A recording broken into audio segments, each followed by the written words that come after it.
Jeshi la Polisi mkoa wa Ruvuma linapenda kutoa taarifa ya kukamatwa kwa mwenyekiti wa Chama cha Demokrasia na Maendeleo Chadema, ndugu Tundu Antipas Lissu mnamo tarehe 9 mwezi wa 4 2025 katika mtaa wa Soko Kuu, wilaya ya Mbinga.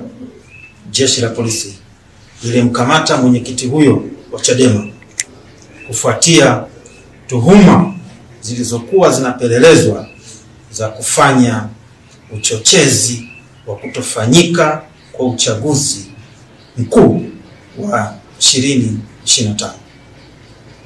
Mtuhumiwa huyo anahojiwa na Jeshi la Polisi juu ya tuhuma hizo huko Dar es Salaam. Jeshi la Polisi linatoa onyo kwa vyama vyote vya siasa kutotoa maneno ya uchochezi, kutotoa lugha ya kukashifu polisi au serikali, au kuonyesha viashiria vyovyote vya uvunjifu wa amani katika kipindi hiki cha kuelekea uchaguzi mkuu wa 2025.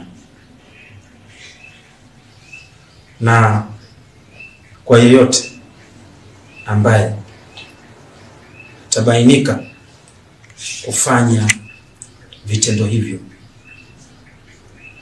Jeshi la Polisi litamchukulia sheria